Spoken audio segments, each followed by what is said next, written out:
Atlestäpp in där. Atlestäpp in där. 100% insats. Kom. Atlestäpp på vägen. Kom. Hej! Kom.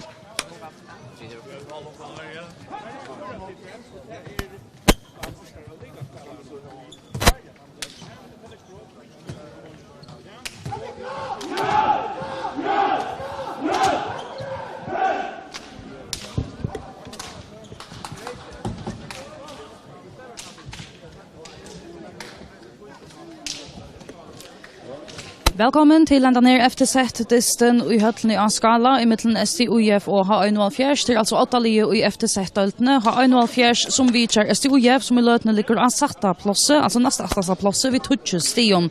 H71 nummer 8 ved 23 stion. Hei bæg liene i det. Manningarna vil at dere ta heima lie først. STÍF her det nummer 8 Karsten Bank, nummer 12 Eli Gerdum, nummer 11 Thomas Simonsen, nummer 2 Fruje Djurhus, nummer 9 Sveino Justinsen, nummer 9 Eibjørn Eiriksson, nummer 3 Peter Johansen, nummer 5 Peter Johansen, nummer 8 Teitur Nilsen, nummer 14 Jekvan Gregersen, nummer 4 Allan Norberg, nummer 13 Borgar Persson, nummer 12 Olaver Johansen og nummer 15 Jonfinn Rasmussen.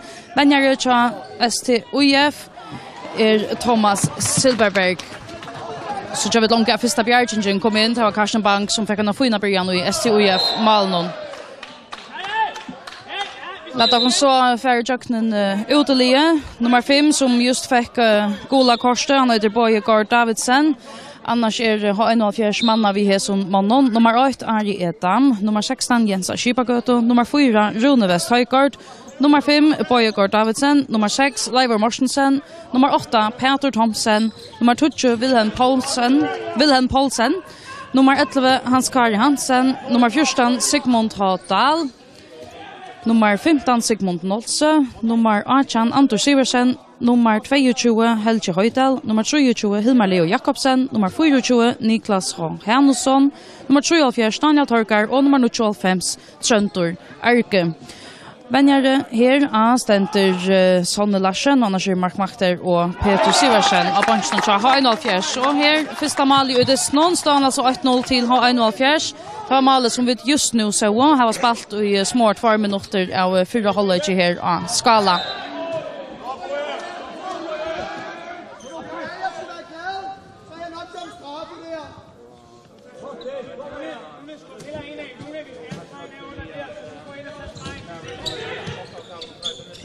Sveino Justinsen, en av tøymon som skal spela vel i det, om STÍF skal gjøre noe vi har 71, eller det er utenfor en tæ som ligger i korsen nå, det her Jaunador, nummer 4, Allan Norberg, så det ballen i Male. Annars jo lagt upp till att H71 är en gröjan favorit lagklot och just dysten här. H71 alltså av första platsen och medan STÍF ligger an satta platsen. Linje har varit spalt tvärfyr mot kvar om 4 år. Först vann H71 grött av Skála. Det har vi 13 mål nu. Vi 13 målen. Tandisten ända i 36-23 till H71. Men Thailine så hittas i höllene och i Höjvikshöllene ta ända där vi jaunlöjde 25. Så att STÍF kan om tar räka dagen och allt spelar rätta vägen för att ta Tjeva H71 Skarsbankeng och låt dem bara vana för dysten att det är det som för att hämta ut det. Vi får sånt så spännande. Det ser ut från sjös ut här från början. Sveino Justinsen här till 2-2. Sveiner alltså en av likalagaren och STÍF och H71 skinvägen tar Hilmar Leo Jakobsen här. Vi har någon fin skåte. Tar annars 8 omkring av stolslagaren någon till dem sidor Peter Korsk 8-4. H71 vi har någon brott någon tumle. Men här är de än klar att komma i manssteg som man säger. Stövan 7-2 till H71.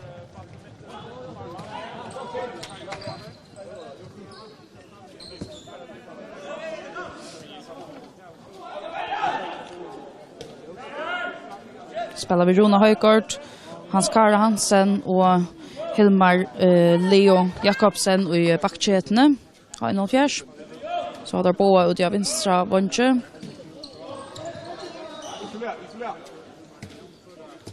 Helga höjta linja strykne. Ardam i Malnon.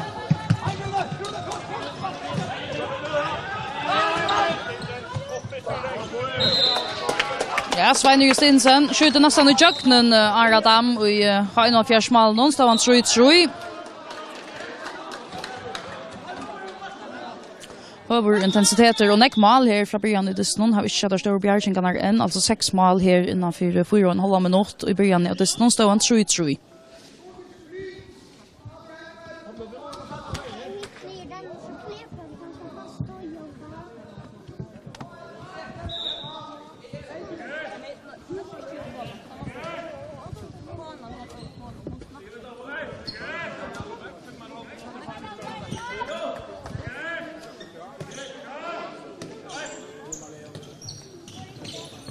Hilmar Leo kommer väl från början här. 4-3 till H71.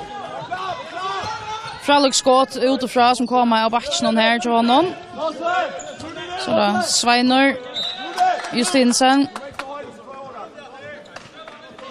STÜF spelar alltså vid Peter Hansen mittfyraren, så Sveinur av vänstra backe och Tider Nilsen tar bara backen. Nummer 2 Fröje Joros av vänstra vånche. Alla Norberg och högra vånche och Borgar Persson in i strykne, och så är det alltså Karsten Bank som är i Malnon. Tider hever en så är det Helge Høydal och Borgar Persson. Vi har något ögonen i strykne.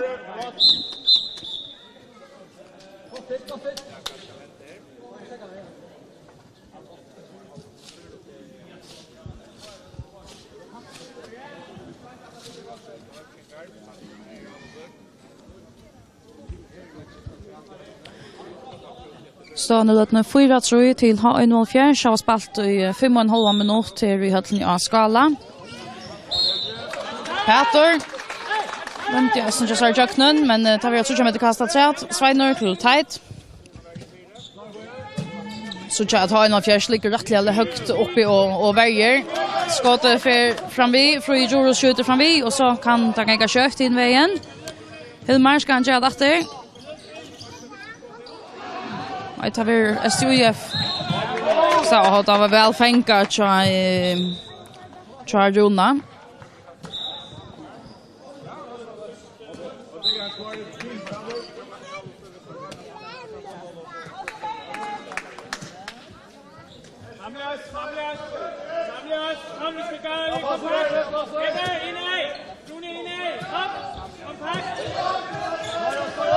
Hur så högt då lite H71 lite uppe mot Svein Justinsen och Ösni mot Peter tar backchetna. Tackar så ursligt hans affär. Utanför myntna ligger Boje och Hever Finchans not. Ja, det tog ju häst ner stäckeren chamber i spelet nu till Boje Davidsen som la efter att ha varit i vägen. Står han alltså framvis 4-3 till Gestner ur Höjvik. Och vi har spalt i 6 minuter och 4 sekund. H71 som sagt 8 liv i FTZ-döltene och med en STÜF är satta plåse. Det är också 2 dyster som vi har spalt i FTZ-döltene ut där. Team Klaksvik teker mot VUF och i Klaksvik. Och i Kotlafyre här hittas KIF och Kintel. Efter detta så var det stäcker i landskapingen nu helt till februar. Jolla stäckeren han kommer först och i januari för linjen så att spela Steipa kapping. Och här är det Hesberg-linje alltså i kvör så inom Böltje. Chamonon Steipa kappingen vi spalt först som Böltkaspel här till 2 Böltkar. H71 är det Böltje samma vid KIF, Norstanon och så vinner någon att det med den näst bästa linjen till KIF och VUF. Och STÜF är det Böltje samma vid Kintle, VUF och Team Klaksvik. Men kvarslsuna tog här är det alltså efter sättestren han sönas Jason på linjen 4 gol. Och står han alltså 4-3 till H71. Boje Davidsen är kommit ut av sidan av löte och in i hans sted är kommit Daniel Torkar av vänstra vånk till H71. Men det så alldeles ut till att vara mer allvarsamt än som så med att boy kan vara helst så jätte väl någon så att nu det snart.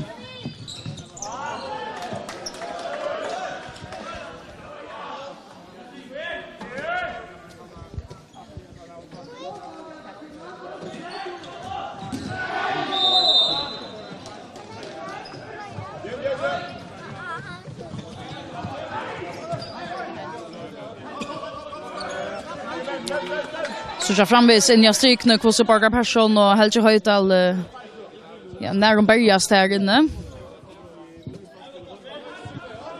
Det är nere i början av dystan tar Bayer säkert att sätta sig i respekt.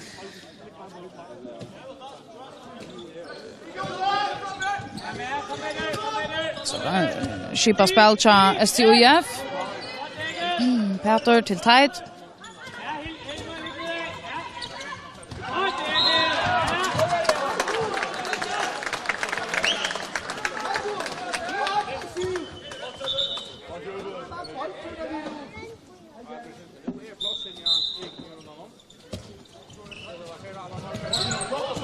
Så kan det gänga kötcha Hilmar Leo Jakobsen. Sven Justinsen kommer oss nu hem. Han fär så allvarst mot alla skjuta upp någon men tar yngsta så helst ett broadcast här har en av fjärspunkten tar vi så tror jag med ett kast. Stan alltså framvis 4-3. Nu kommer som maltorskor så senaste lötna. Har spelat 90 minuter nu till en goallöta sen vi senast såg några mål i distans i mitten H71 och STÜF. Men det är alltså Jessner ur Höjvik, H71 med 8, 4-3. Skott om man fyra här. Så kan det gänka här frutet jag vinstra vanchet, så jag tar inte. Peter släpper alla med injöknen, Aridam ständer väl fyra här inne och i med Malnon.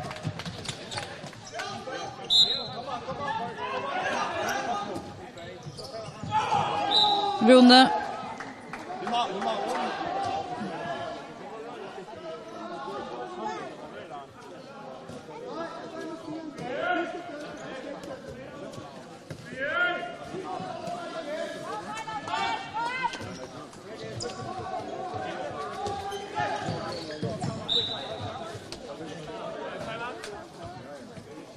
Så teker H71 Svenjar en timeout här. 20 minuter spalter och Jessner är då framan 4-3.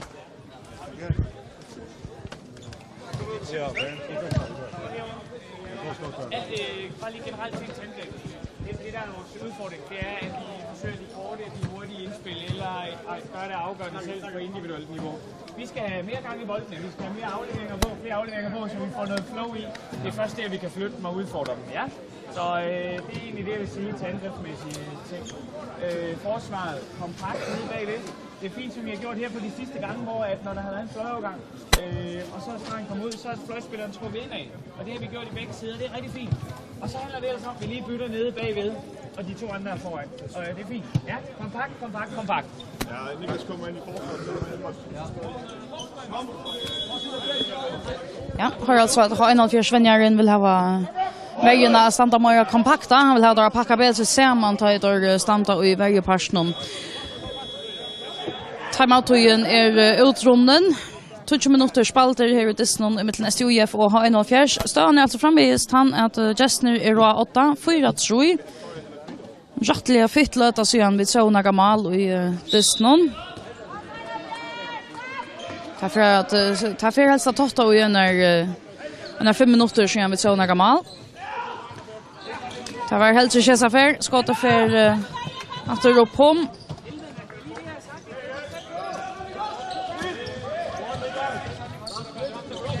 Där kommer ett mål. Peter Johansen som plaffar han in för STÜF så ja 4-4. Och Aridam som mänkan hos dig väl och har en av fjärsmalen här flöjde av oss ner malen och STÜF här han har varit nervig han har ganska haft ära håndna eller det ser ut som att STÜF har nästan har skott i jöknen så han ska ganska lycka komma igång. Det är flera skott som han helst har mäkna att teacha. Och väl fänger här så den jag torkar fänger i torren och sätter bollen i mål. 5-4 till H71. Klarvärchen Vonker som var färdig i övergång där. Daniel Torkar. Så jag tar lite framvis och välja rättligt högt. Ta ett snurr om Sven Stinsen och Ösnira Peter Johansen blir Ösne Vartor också längt upp i vattnet. Och här så vi efter Arda, man är så nära vi har där, men skottet för nästan i jöknen och 5-5. Alla Norrbergar där som jag när för STIF.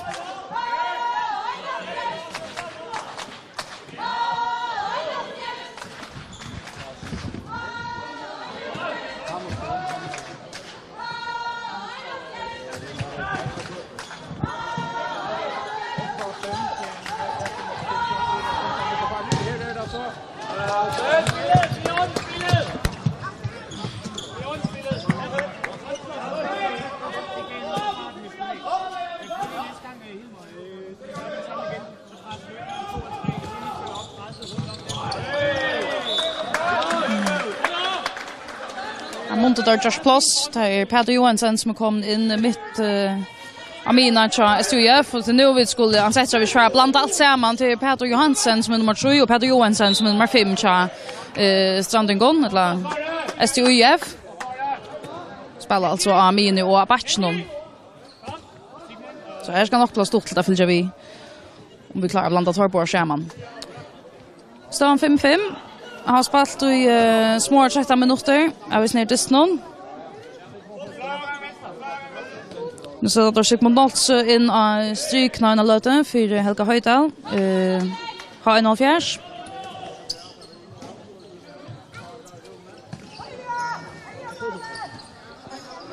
H71. Jag tar manglar kanske spelas till så här upp normal möjligheterna till ofta. Det är ofta i sig längskåtene som kommer från Daimon. Nu är det så timeout som vi teacher här och till STIF som vi teacher timeout här för.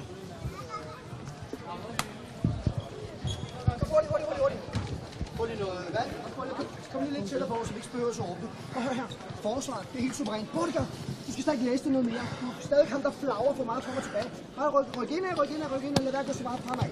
Og hør her, op i angrebet. Pep, går over på den modsatte bakke. Ja, og tager venstre bakke. Så prøv lige at høre her. Når de stadig kan dække den der 4-2, så bare kør. I får stadig lov til at få boldene. Så bare kør over mod venstre, så får Svein ind over midten. Ja. Ikke? Det er jo, de bliver jo fladt ind i midtzonen. Og så lytter de rigtig meget. Når du så får kryds fra ham, ind over midten, op og flæk. Og hvis de går frem, så rykker du bare ud af, så man bare kan lægge den ud til ham. Kontrabasen, helt suverænt det vi gjorde til sidst, og det er det vi skal blive ved med. Bakken bare afvendt, og flækkerne bare kører afsted.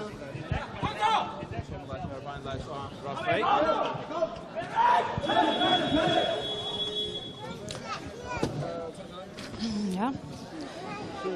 Jag fokuserar på allopspelet från STIF här. Vänjaren Thomas Silverberg kom vi utörsligen ting som han gärna vill ha bättre i allopspassionen. Spelet i Jopater 13 minuter färner. Ståan är alltså 5-5. Borgar Persson så i plats ut av Vansson alla Norrberg. Sätter han väl i målet. 6-5 till Heimalie. Om vi ikke får høyt skal så er det første ferie at STIF er fremme 4. Så om linjen har fyllt satt han veien til Sverigmorgen og et mål av Måne. Men nå er det altså STIF som er Månen 6-5.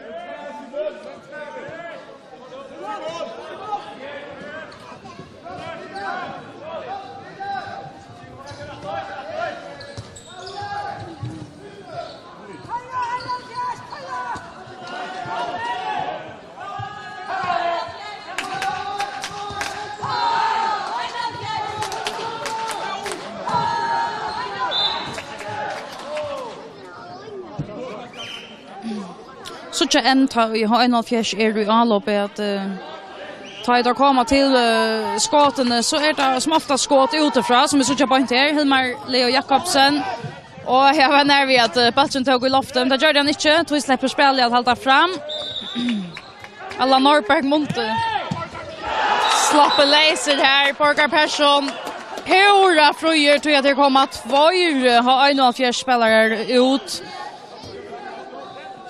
Det var nog en misskilling till Höjversinkon. Men väl utnyttjat till STÜF støvan nu 6-5 till STÜF.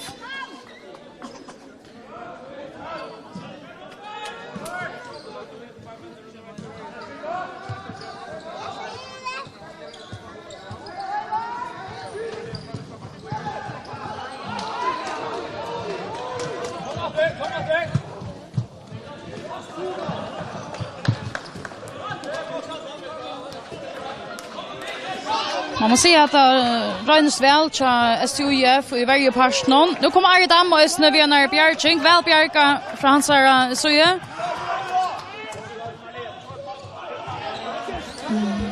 Med Marleo Jakobsen.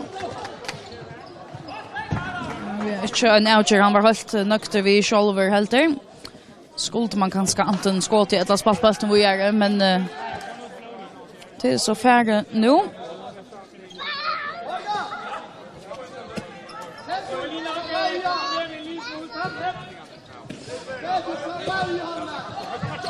Oj, oj, oj, en kanon som vill sändas det här. Peter Johansen är välkörande i det. Skjuter ett mäknarskott. Halt upp under nätätje utanför Aradam. Så är det 3 mål av måne. STÜF framför vid 3 mål nu, 8-5.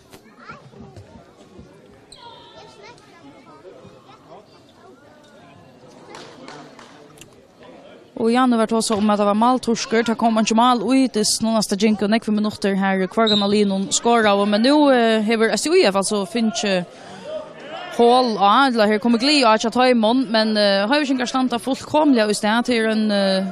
Därför var en touch minut siden tar skåra och senast.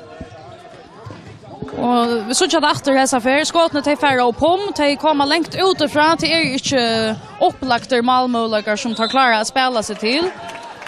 Och tror vi det såna halvhjärtiga rönter kanske utifrån backchatten och istället för att ta höra vi då ändetagande att vi sagt till ute av bunchen tja har vi skinkon att Torsia får nu flow i spelet och det är ju att vi får spelet att floata är inte bättre och i allos passion och det haltar ordentligt tja har en av fjärde lötna och det är ju snacka att göra vi att STÜF var ständer som hon ska.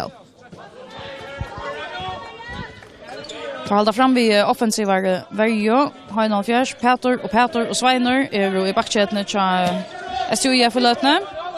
Jimborga person ut. Sveiner Justinsen släpper Atlan vägen i köknen.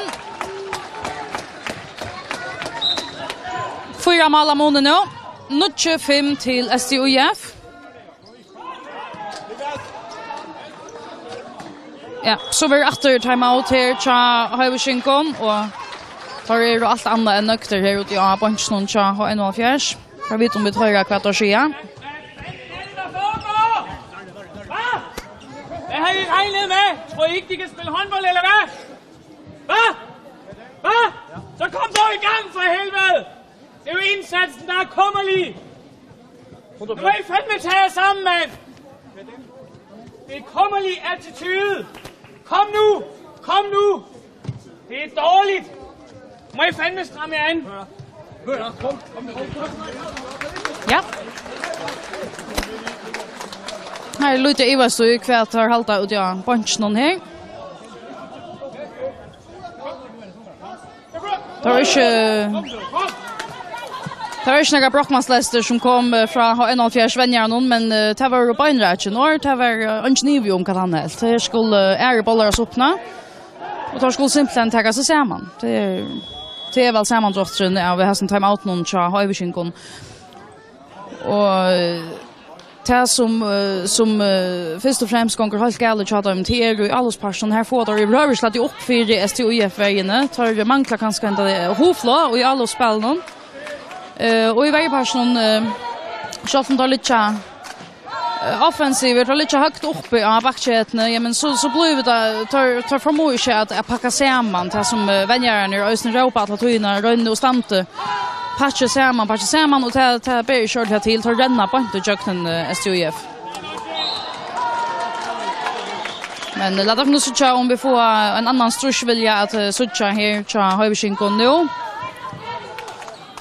Her var frukt in till Sigmund av strykene, og tar rykker beina veien.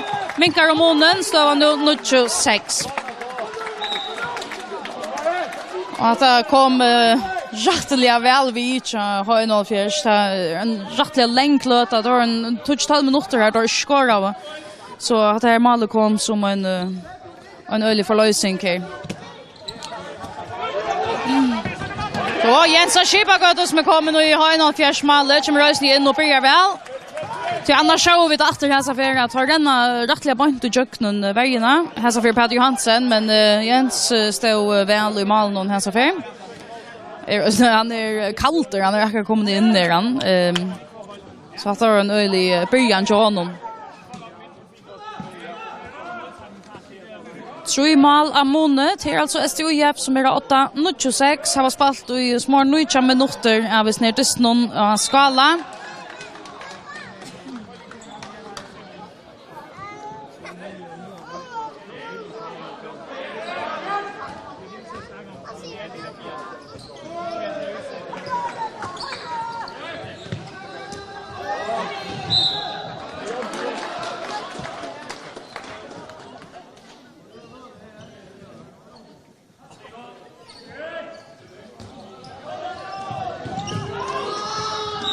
Kom alltså ett sort skott utifrån här så han utlava finns ju en öljans not Peter Thomsen. Han röpte han ordentlig på inne.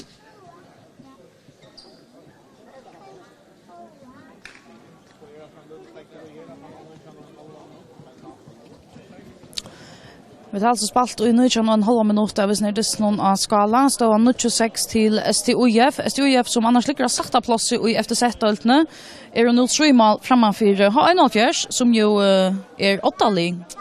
Så det er ikke akkurat en støva som var vanta framman undan at H71 for at være 18-4 vi 3 mål og tar i 20 minutter for spalter. Men Sean Dyssen er framvis bäst en 3 gammal. Så jag kan inte vänta än, men här till har STÜF haft ser gott tak av Justin. Peter Thomsen är till bättre komna fötter efter. Kommer ut att kvilla sina löte och in i hans sted kommer nummer 18 som vi ser här, Anders Iversen. Så får det vara klart att jag ska spela upp här.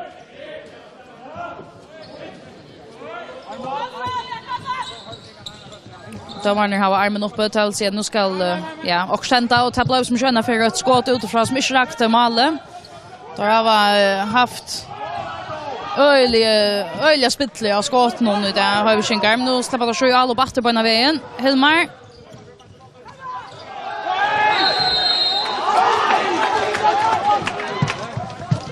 var skott samtidigt i här sån domen alla Norberg. Ja. Sätts han in 18 för Jens Skipagöte och så är 4 mål av Moni efter 26 till H71 har spalt i 20 minuter.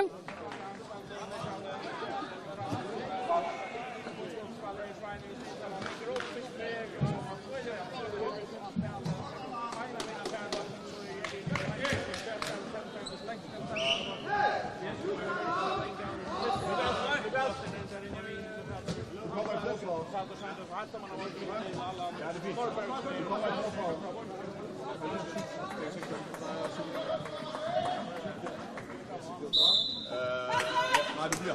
Heldig, du tager begge vejen. Inden du kommer ud igen. Du kommer...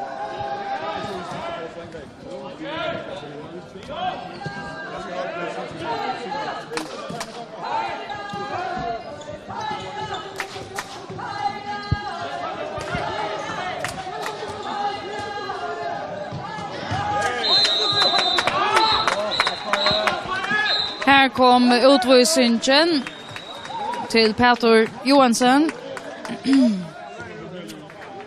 Han är ganska lite bo i ett sär. Han skarde. Han har en fjärde och färdig jöknen. För utvisningen snott på en dagen. Och nu kostar det så. En utvisning. Och en snett brottskast till H71. Daniel Torkar. Ja. Vad ska jag säga? Det var... Ja, det var väl och vilja missnöjt att det brottskastet.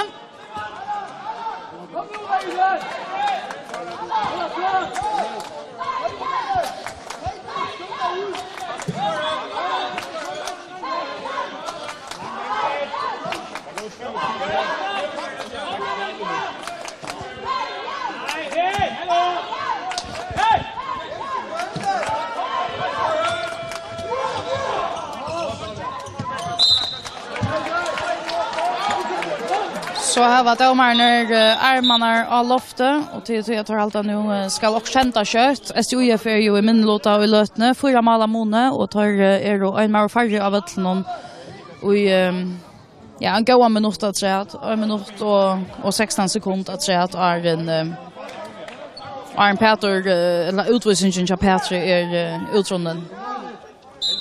Så nu ska också känta just stranden kom. Kom det här Allan Norberg. Michel Jenk som enter in i Jens.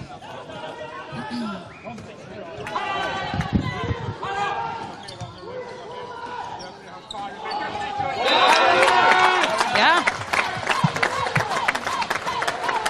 Hans Karde minkar månen för H71. Tucho Shay. Vi tar att H71 levan här. Det effektnast om först att ta endast 8 mål. Det är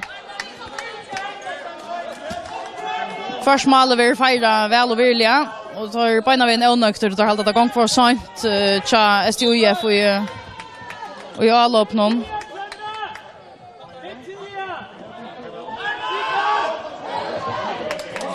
Här är rättligen jag vi mäshingar till från H71 in mot domare per någon Karstansen och Arnardam som dömer i dem tar han var så islat att vi ska komma här till. Men till skickors att nu kommer armen så upp.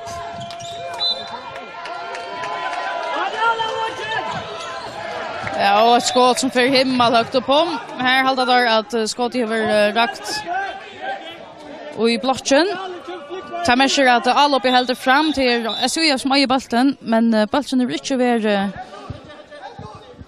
Alltså Malmö nu är snart igen och han är inte väl innanför målramarna och tar sig att tar vi inte ett nytt anlopp. Så armen är framvägs uppe till domaren och tar lägger ett trust av STIF att här ska komma ett skott kört. Jag tar släpp inte att hålla fram och spela och lunchen. Det ska nog vara nu Sven Justinsen. Och Höjsingar tar börja som överraskar för att STIF ska skåra här.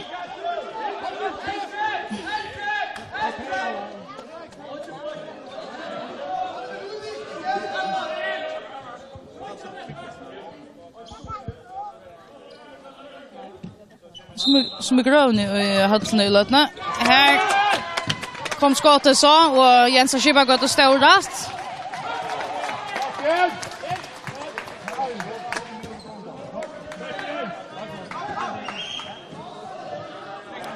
Men det är en halvstannar Hondbóltur som är kommit och Höjsingar nu efter att det är timeout här San Larsen simpelthen ja, laps halvväder i köknen för att se akkurat mer.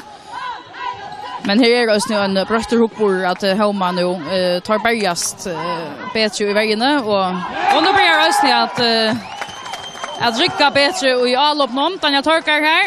Minkar om månen, nu 2 mål av månen, 28.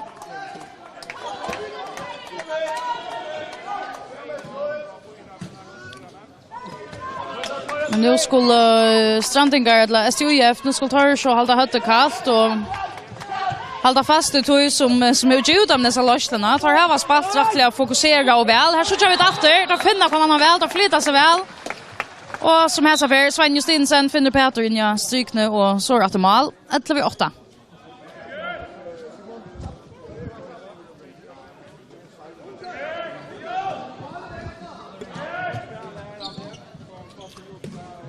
Han spalte 24,5 minuter i 4 halvlek.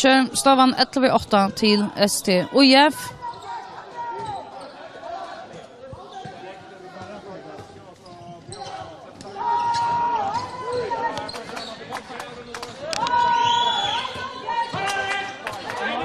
Här manglar alltså Sindra Hoflöj i allopsspelen här. Reiner Daniel Torkar.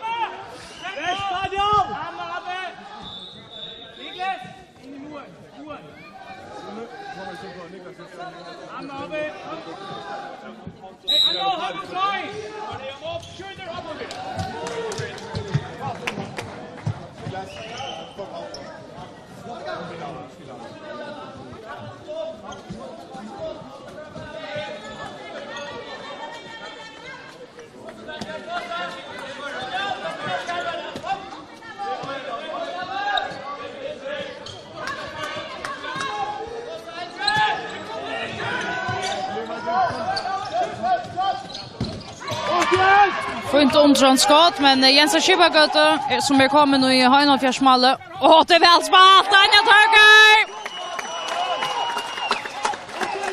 Otroligt väl funnit i ösne. En gålänka-avlevering som var sänd fram till Daniel. Effektivt shot-all-up. Så 11-0. De skulle se att Jens Schibagöte som kom in för löd så igen i H71-målet. Han över runt väl så han kom in nu till flera gåva bollar.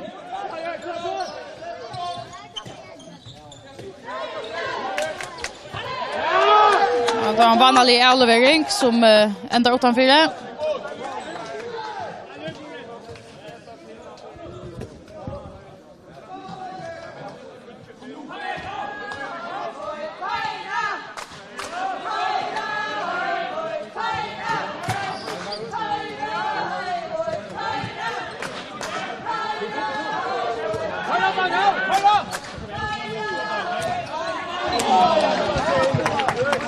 Daniel Torkar för pura shoulder. Han är det är väl att det kommer till honom. Daniel Torkar är störst spelande i lötne till H71.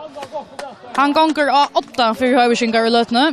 Han är bäst han som skårar i anloppet och hesa för han alltså Östentan som bjärgar i varje passion.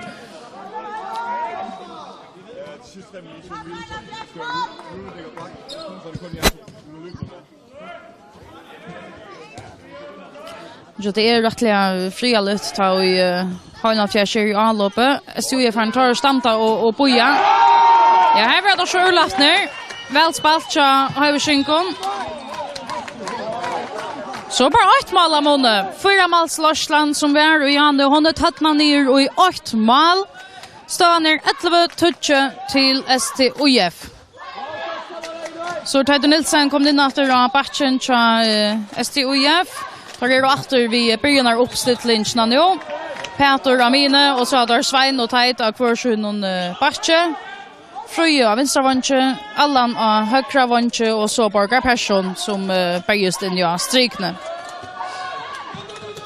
Och det är mer eller mindre samma manning som spelar det mesta och togne till STÜF.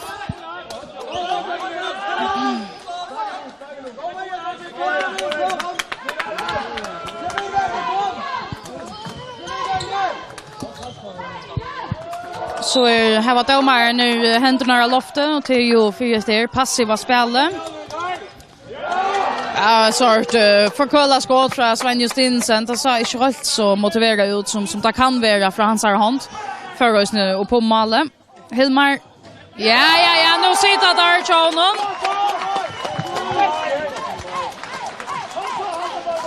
Undervollskott från Hilmar Leon Jakobsen och han jaunar för H71. Nu är 11-11. Lorsland till STÜF är alltså borster och det tattna borster och i anke. Pura jämnt här och en gång minuter efter till halvlegs. Nu får det vara en gålet att se en STÜF senast skårade och det är väl nästan till att röna att det ger också svin nu.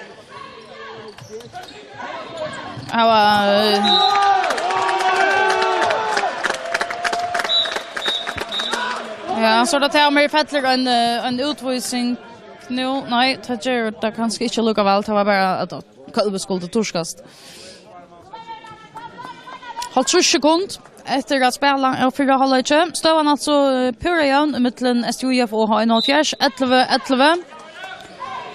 För låt oss se när STÜF en 4 måls losslet. Det var 11-6. Nu är alltså detta tattna borster i anke. Så kommer ett guldkort till H71 till Sigmund Dahl som får ta.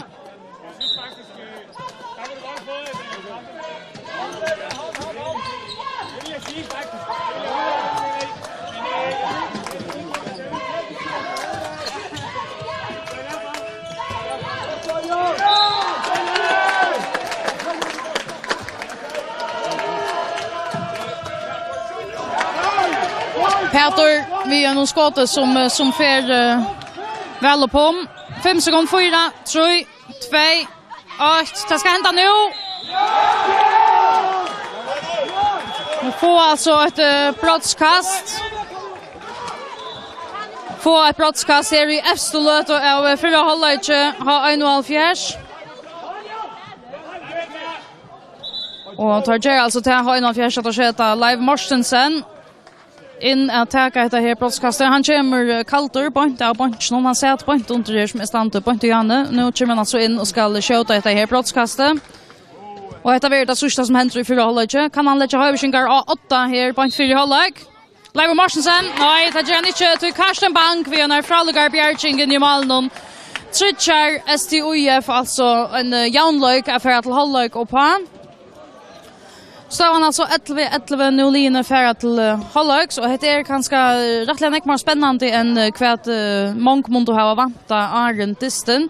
Så jag talar ner om en dist i mitten nummer 8 och nummer 6 och i FTZ-döltene har 1,5 gästen är ju 8 li. Vi 23 stion och så skulle vi 13 sti ner av stiatalvene. Vi skulle ha helt ner satta plats. Här ligger STIF vid 20 stion. Men Anjo månader där 11 här i halvlek. Vi får efter ta 17 i halvlek börjar om mina löte.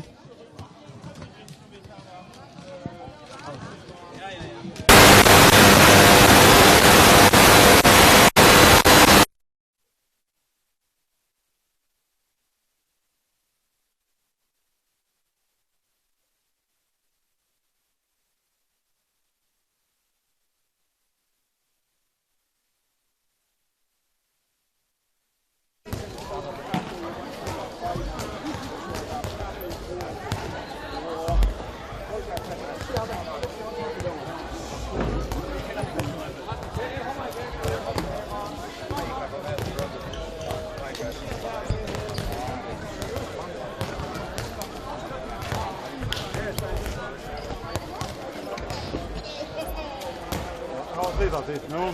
Ja. Jag tror flyttar. Ja.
respektløst.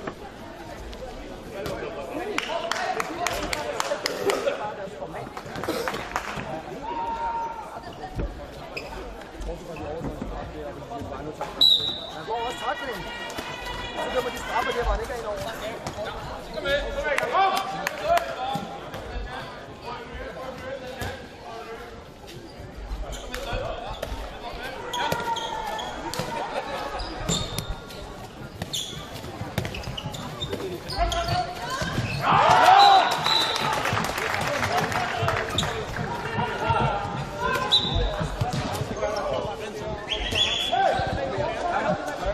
Ja, så er det noe bryr av Skála, som vi ser hos Strandingar langt og lagt 8 etter, 12-11. Her var spalt i 40 sekunder her i 17. Holder ikke.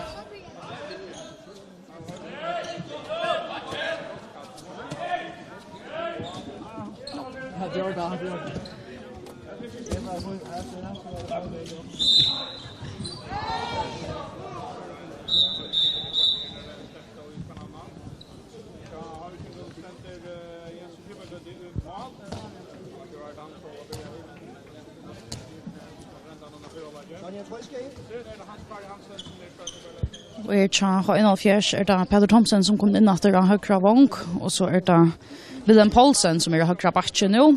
Hans karri av mine. Hilmar Leon Jakobsen av vinstra bakke. Så Boy Davidsen og Øystein kom inn etter vinstra vong. Og Helge Høydal inn etter strikene.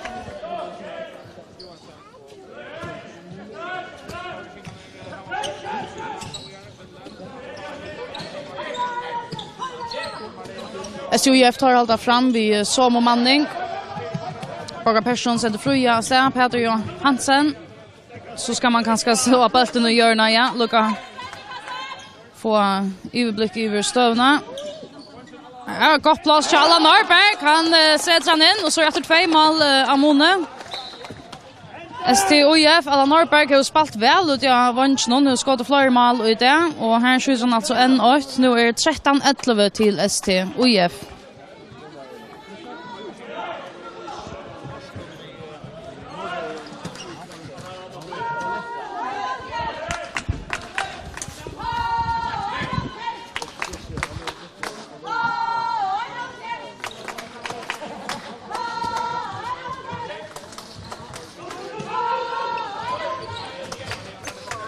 Hilmar Berges i kjøkken her, vel bjerka her i Malmö, Thomas Silverberg. Nei, Karsten Berg, Orsaka, Bank. Vennjern det som heter Silverberg.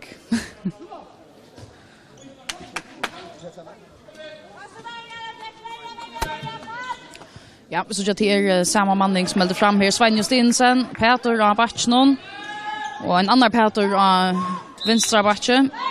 Det Peter Johansson av vinstra bakke og Peter Johansen av høyre bakke. Så Allan Norberg av høyre bakke. Frøy Jorus av vinstra bakke og Borgar Persson inn i strikene. Det kanskje også en av måneden som har vært seg langt nå i dysten til at H71 spiller vi gjennom brøtter i håpet. Tar skiftet mer ut enn STIF gjør. Det kan jo komme at suttjast etter mot enden av dysten til å få suttjast for Orska Petre. Karsten Bank spelar startspel och i STIF Malmö i lötne. Boy Davidsen pura frujer. Men ja, han pilkar där nere, Karsten Bank. Och så kommer akkurat en utskiftning till STIF som vi akkurat har tagit om att ta skifta ganska slugande ut som H71 gör, men nu är Ekman Gregersen alltså kommit in av högra back. Här atlar man nog kan finna Borgar Persson i ja strykne men ett nice switchen så då han ska för H71. Men Strandingar kommer upp på plats efter i vägen.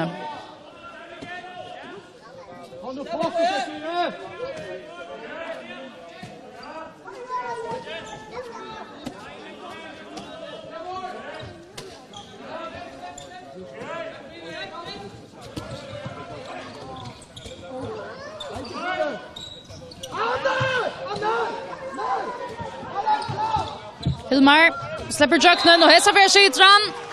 Nästa för sitter han Hilmar Leon Jakobsen, skjuter mål för H71, så ett mål av Mone, 13-12.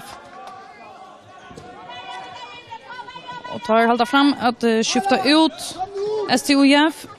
Nu är det Jonfinn Rasmussen som kommer in och strykna för Borgar Persson som annars har spalt Atlantisten här till. Jag har spalt i halva 15 minuter till 17 halvlek. 8 mål av Mone. Det är en spännande dyster vi är vittne till här i Höllnja Skála. Ja, så ska man nästan göra för att stäcka färgerna i motallöpnen. Boy Davidsen klarar inte alltid att kallt skydda på med sig färg.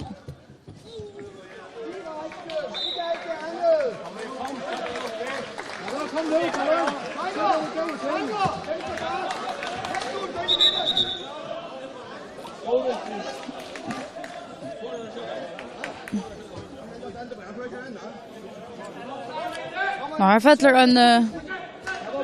en utvisning här. Jonfinn Rasmussen vill korta ut i 2 minuter. Och det var för att han... Jag tar i vad stod i kateran han färd av 4. Det här tror jag så inte jag klokar på här, men det är en sannvänt att Strandingar är och en med färg av att någon nu och ja, gav han halva annan minut att rätt. Så skulle det ju bara röna som fräst att halta varvet det ser löslarna som tar av uppbyggt sig till 8 mål av Mone och Strandingar här var såna slutna haft Monen och Ösne 4 halvlek var där framme för 4 mål och tattna är så borstru inte men här var så ändskapt så här en lilla löslar här 17 halvlek men 8 mål i Hondbóltur tar vidare till inte till svarta inte det kan innan stå på fasekund. Så det är om här Fettler en utvisning hinvägen Ösne. Ja, det gör det. Sigmund Dahl vill rekorda ut. Så nu spelar Berglin vid 6 månader av Vättelnon. Sigmund Dahl kortar av Vättelnon i 2 minuter. Så Lini är bäge 6 mans av Vättelnon nu i 1 minut. Så släpper STÜF att spela i Marlota en lite. Ja, Svein och Justinsen, vi har nog skottet som färgbank i kassan. Jensa Skibagöte ser ut till att vara Tischen Sindra Bolja, vad som skott någon här. Så efter 2 mål av Mone, 14-12.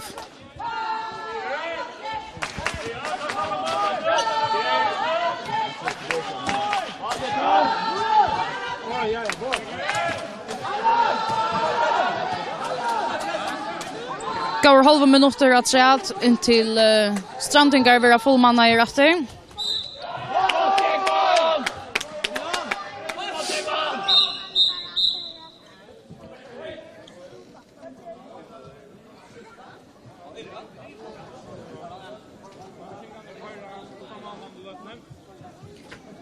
Ja, nu stannar jag hotellje här till det blev så 6 höjvisingar av Vättelnon. Men det är skönt att jag har tagit malvärjan ut. Jensa Skibagöte är färgen ut. Så jag sa att H71 ständer tömt och 2 kunde höjvisingar spela vid 6 månader uppe i allöpnen. Men det är mest skönt att H71 ständer tömt i lötene.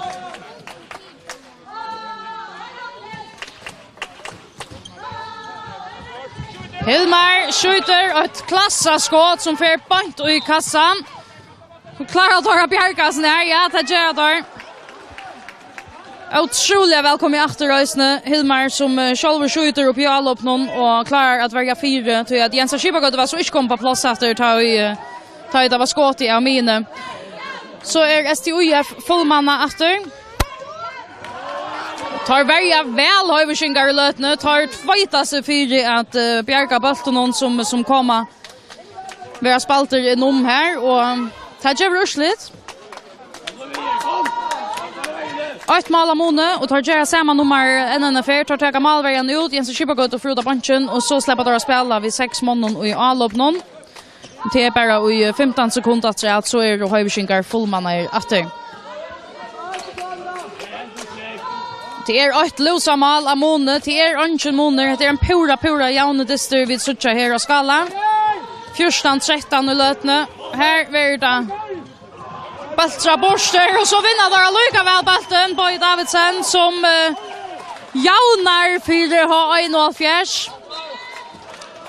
Hatt tar ju tillvilt och häpne spela samman och det gör det här för H71 och det gör de alltså det gör alltså till att nu är Larsland och Stranding och natter tötna borster 14-14.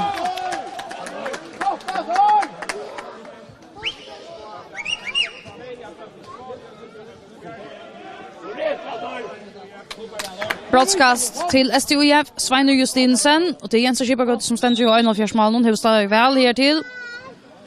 Nej, hatta skottet gör han inte vi. Sveinur Justinsen lägger hemmalia av 8-8, 15-14.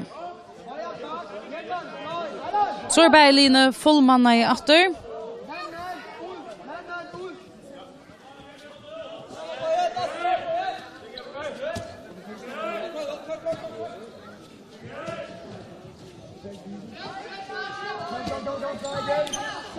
Boje som kommer helt av vanchen och in över skjuter så nog så längt upp om så det är om Strandiga klarar att skjuta all upp.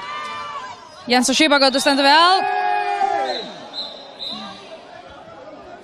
Men må godt, når det ikke er bevidst.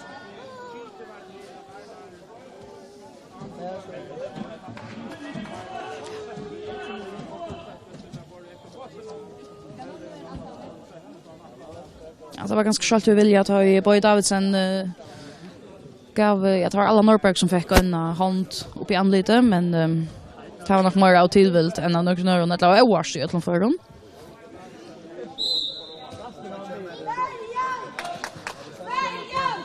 Så Daniel Torkar kom in natter av bunchen cha. Ha en av fjärs. Här hänger där väl och Sveinur Justinsen.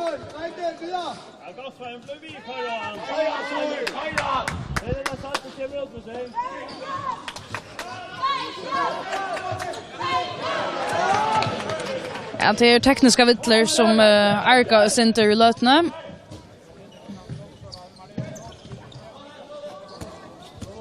Så det är om H71 klarar att få ett skipa alloppspel upp på kören nu.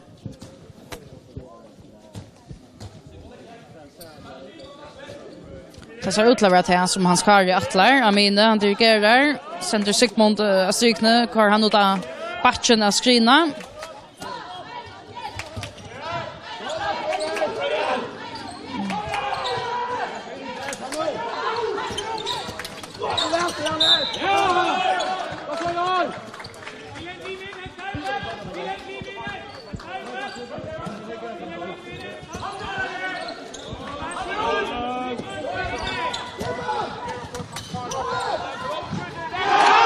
Kommer väl upp för den Paulsen och skjuter och han jaunar för H71 stövan 15-15.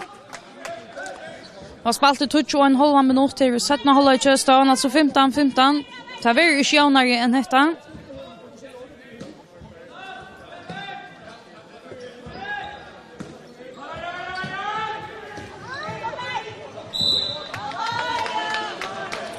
Så är timeout-korset bläga från STIF. Så vi får en stäck här för att veta att Katarsian är i leven i här. Glemmer vi lige. Prøv det så her. Lige nu, ikke også? Når de dækker sådan her, som de gør. Sveinur, nu bliver du bare herinde i midten. Vi de gule. Sveinur, du bliver inde i midten. Bortgar, du bliver inde i midten. Sveinur, når du spiller en lortekamp, som du gør lige nu oppe i angrebet, så må... Hvor fanden er den? Der. Så må vi bare i dag acceptere, at du spiller en lortekamp i angrebet, fordi du kæmper i forsvar. Så du skal bare blive herinde og låse ind i deres spiller. Så skal vi have fløjene til at gå dybt. Bortgar, du skal bare blive herinde. Og så skal de to små dværge, det vil sige Allan og Petut, så skal de altså ligge og køre mand-mand. Bortgar, du skal bare ligge og lave screening, så vi helt som bliver 3 mod 2 i den ene side, og 3 mod 2 i den anden side. Accepter, at vi spiller som Kuslort lige nu, og så vil jeg bare bruge tiden på at spille bolden rundt og lave bakafleveringer eller returbolde. Hey, kom nu! Kom ind! Ja, till senior man får via någon här från Benjamin. Och som tar hårt oss men Sveinur Justinsen han fick ödlan för en på om att vi känner att han spelar ytla. Och så helter Legend att spela bollen vidare till hinner.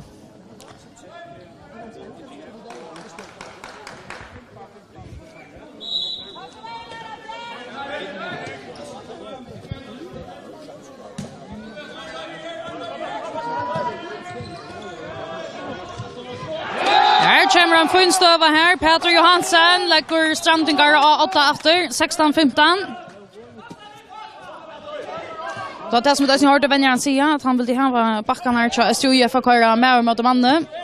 Och i alla personer det är faktiskt akkurat det som Peter Johansen gör det här och tack man får en screening från Borgare Persson och som hjälpte honom väl och tack alltså mål på den vägen. Och så check för att Höjsing Garcia, Willem Paulsen kommer väl in här i 17 halvlek. Jaunar 4-1-4. Jensa Skibagöto. Han gott värder för Höjsingkar, Jensa Skibagöto, veteraneren som kan komma in akkurat som han har gjort det och spela en framtist.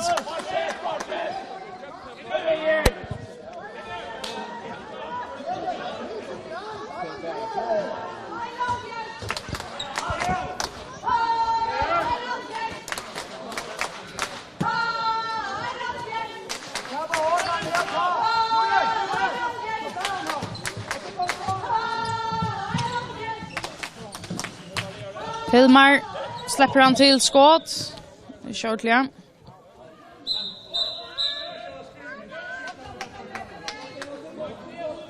Ja, Peter Johansen som la ett dra hans affär men Klaffen just slä i brinkarna här eller i butchen. Men ser till bättre att snutla klar rätt. Det är alltså spalt i 12,5 minuter i 17 halvlek av Disney i mitten STIF och H71. Stövande lötene 16-16 och det är en jauner dyster. Helt från början.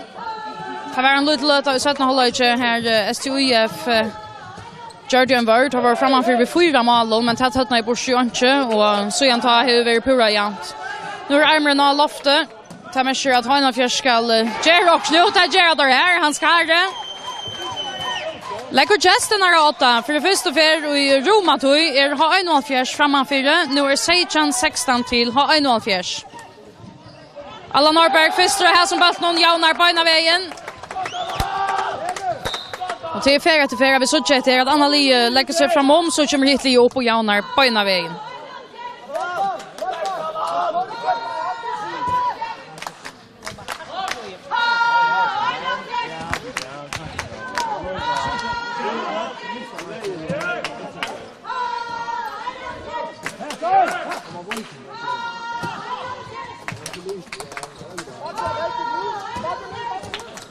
Rodne kom det natter av mina Höjsing kom upp den här. Hilmar har spalt ta mesta av Disney. Batchnon. Han skar ju ösens spalt rättligen. Så frukten jag strykne han skräje så läsan Sigmund och jag strykne och lägger efter Höjsing 8. Så är Achan Seijan till H71 har spalt i små 14 minuter av 17 halvlek.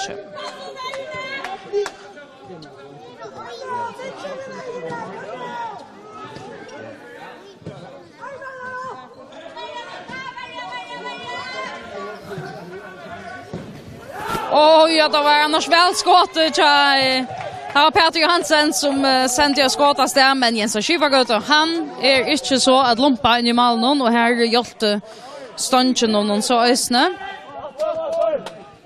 Så kan H71 för det första för Roma att lägga sig fram vid 2 mål, men det kräver att han skårar här. Stavan alltså Achan Seijan.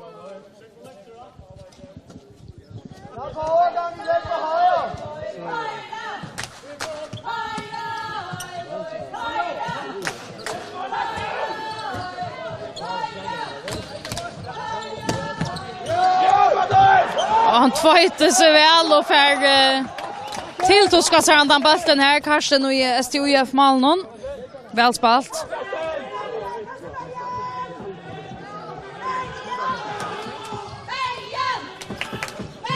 Och gott loss. Peter Johansen. Peter Jöknen. Och lägger efter STIF. Nej, lägger 28. Han jaunar. Achan.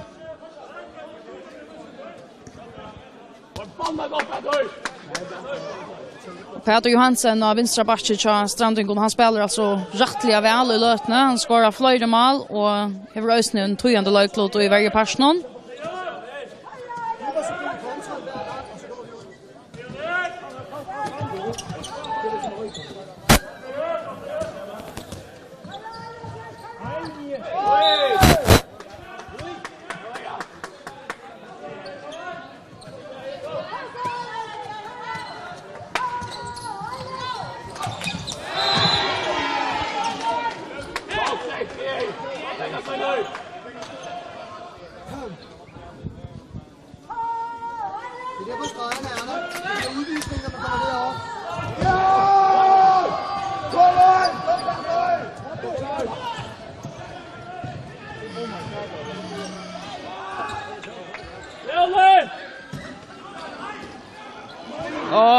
där att finna Parkaren ja stryken i här i stegen vid H71 för skjuta lopp. Peter Johansen vid att ta som där flyger för när han spelar rättliga väl och här för han som kommer Bjärkar Parker Persson läcker STIF 8.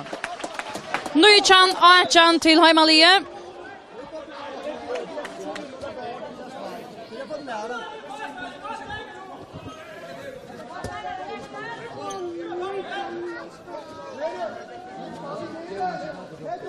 Och det är Randovero en så tatterdistur att det är små låtner kommer att ha avgörande tydning till Lydia Ivastö. Det har spelat 6 minuter nu i 17 halvlek och till framvis pura jämnt och låtner det är STIF som är om man har Nychan Achan. Men Line Filchast rättliga väl.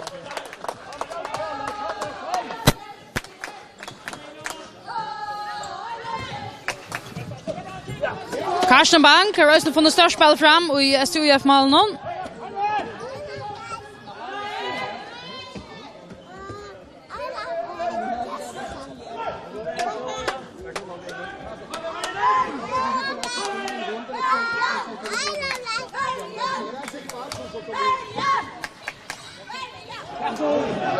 Ja, ganska dekan och optimistiskt vi är någon skåt i här. Så plåset jag vann snart han jag torkar. Och han skårar. Jaunar för Heiverskinkar. Nychan.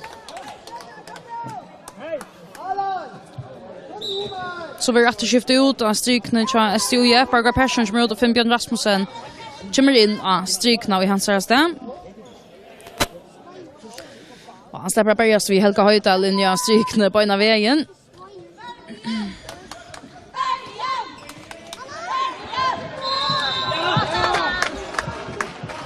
Ja, får då så till att ska säga ett brottskast. Här vill han nog skumpa över ta han ska skjuta. Alla Norberg. Rune släpps undan avväring att la utvisning i här som för någon. Jens Skiva går till frut. Ardam kommer in efter vi har en 4 ska röna Bjärka brottskast någon från Svein Justinsen. Vi då Shara så igen i 4 halvlek.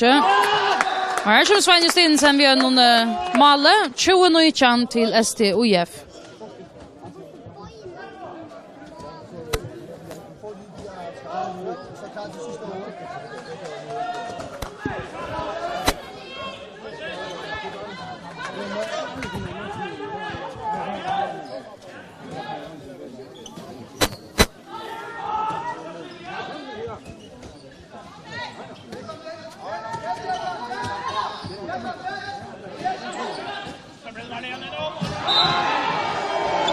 Hilmar Leon Jakobsen bryter Jackson här. Allan Norberg för unga utvisning. Kunde se ut till att han häckar sin i armen men är sin ringt att säga. Det var ju inte dömt. Så här är nog inte färdiga ordentligt fram.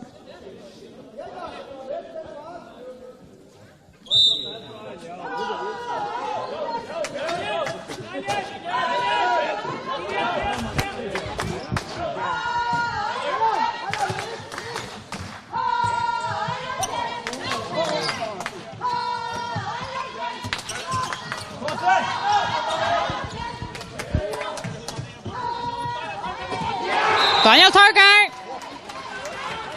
Jaunar 4-1-4 så står han 20-20.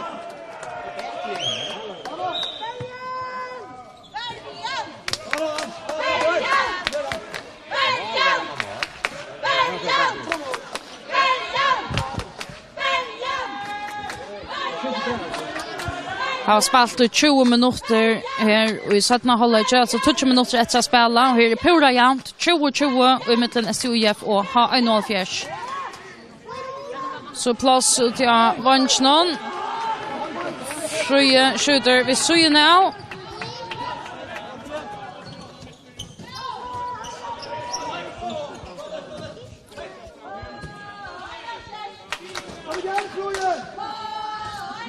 Dubbelt utskiftning till H71. Helmar Leon och Sigmund kommer in.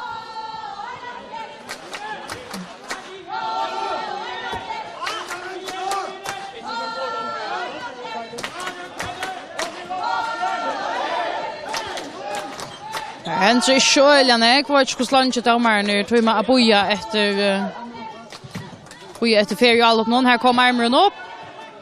Så ska Lockskilla hämta.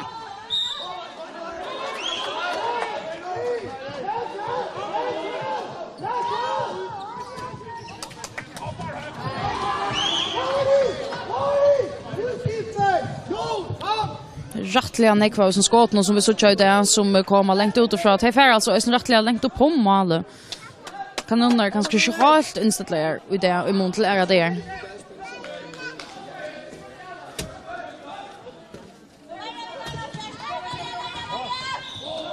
Peter bjöd av batchen som man som en kan ha gjort för ikväll.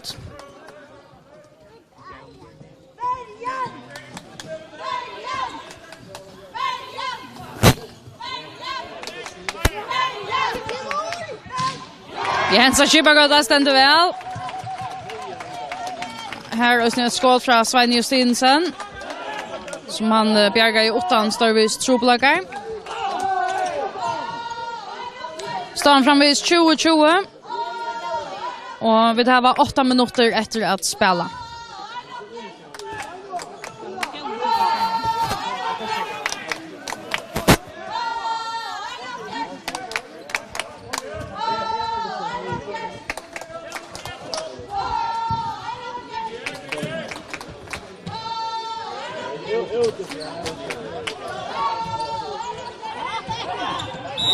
Jon klarar att tilltuska sig här den bollen här.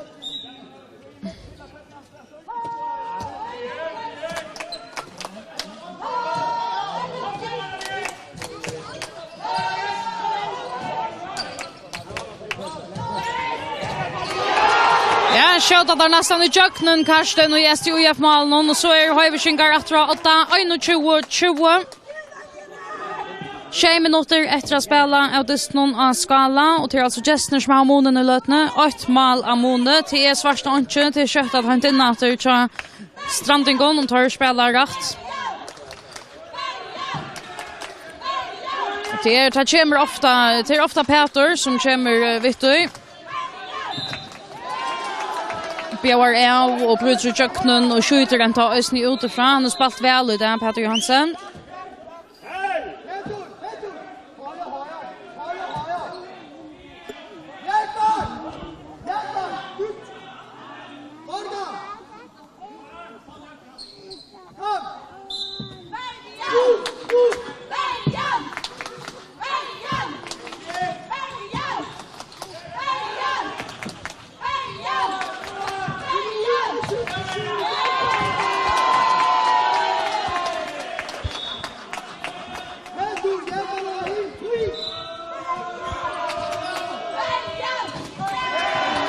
Först säger Bjargar här som skåp någon från Allan och Norrberg.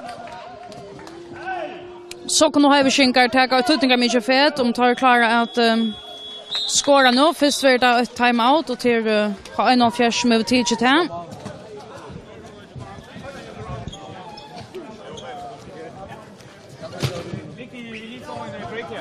To ting, jeg skal sige, vi skal blive ved med at løbe op ad banen, slippe bolden. Det skal nok belønne sig.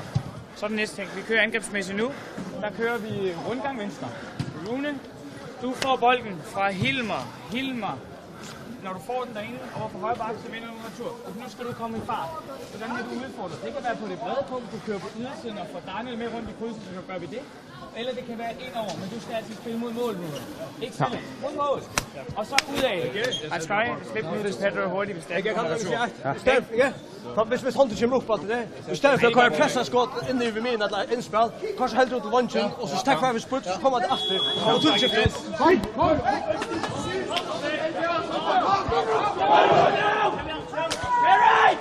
Better!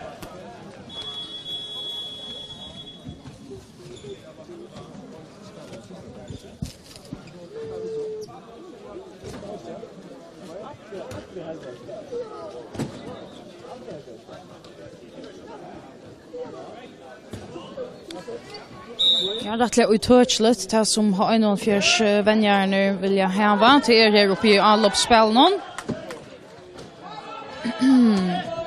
Så det som är snart och Daniel Torkar säger ta i armen kommer upp så att domaren och det är ju han flera för här till så vill han hellre ha bollarna ut av bänken ut till bänken där än det ser halvjärsta skotten som kommer från backen eller från mine. Och till har snack om det att kommer han ekva snur skotten och det som färran också längt upp om.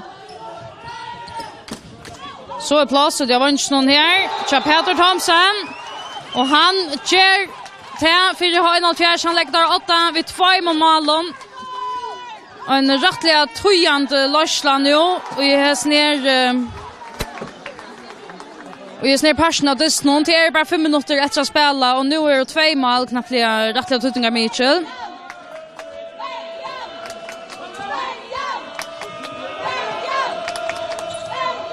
Så nu skulle Strandingarsson röna svära efter min kommunen på en av vägen.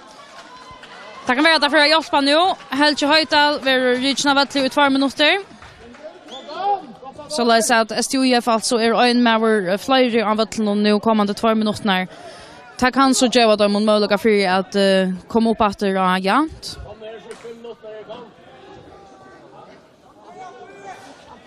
Tar här alltså 5 minuter till att inhämta en 2-målsslåsslo som 8 li har 1,4 skapsar här.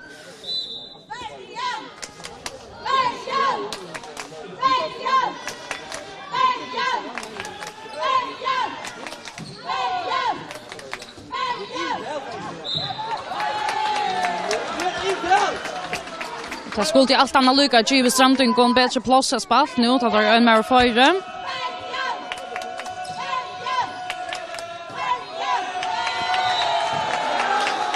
Men tar välja väl, har en 1,4.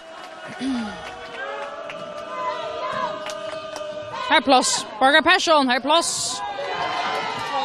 Men Jens har Kibagöte ständer framvis rättliga väl. Vi har en 1,4 mål någon.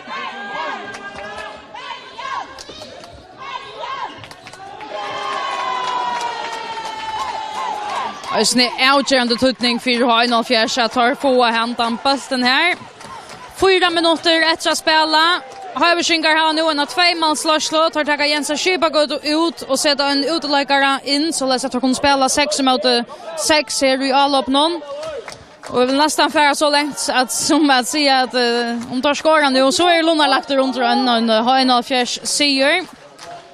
Men så inte tycker jag tog etren. Halver 4 minuter efter att spela 2 mål av Mone.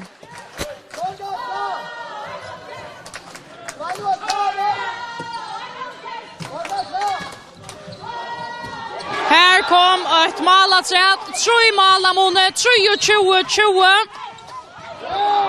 Jag tar få så min kommunen efter på en vägen STIF. Här kostar det där tror Höjberskinkon. Jag tar rätt och tid målvägen ut. Jens Kibagöte något inte att det kommer på plats efter Arne Beltsen la i nät någon. Men tar Röna samma lust en affär har en 1,4 tagga målvägen ut. Så sätter hon spela vid 6 mot 6 men det är långt och nej nu är det efter full manner. 30 minuter efter att spela här i höllen av Skála till 2 mål av Mone. Har 1,4 av 8, 23-21.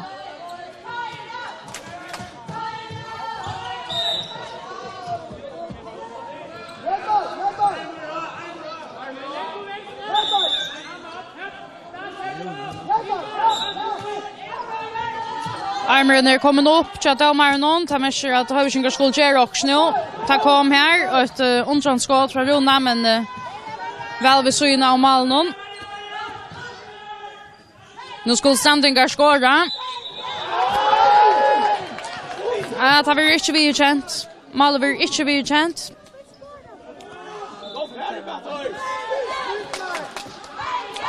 Två minuter efter att spela. 2 mål av Mone. Det har spänningar i luften här i Disney mittlen. STIF får ha 1,4. Ja, Fröje Djuros räkar stancherna. Så bäge stång och klocka arbetar 4,5 lötne. Tar här var halva annan minut nu. Och en 2-målsslåsslo.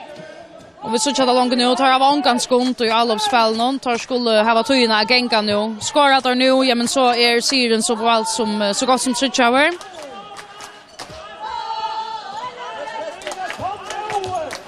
Och Gerard där har vi skinkar så det inte första fair vi är.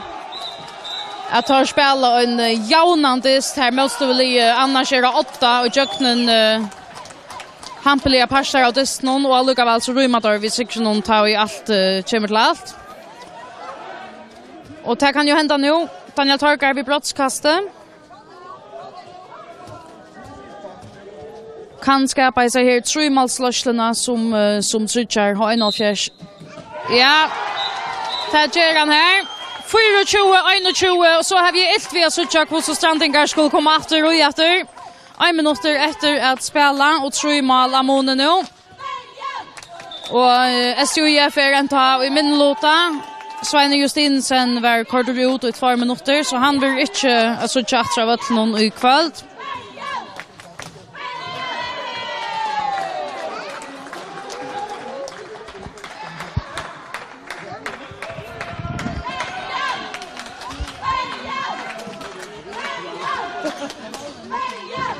Ja, en så skipagöte som Eisne öjer så en greja past av sektionen här. Och Peter Thomsen att han kunde annars kunde vara en passalig inte men Jack han ska akkurat avkött John.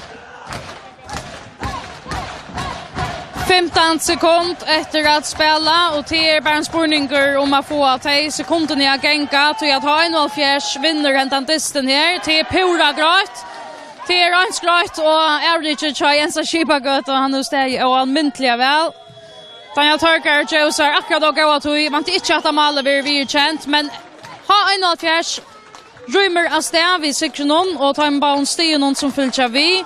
Distren ändrar alltså 24-21 till ha 1-4 efter en dist som behöver jauner ur ända och i annan tavers för en här senast då 5-6 minuter att ha överskinkar för och undan STIF.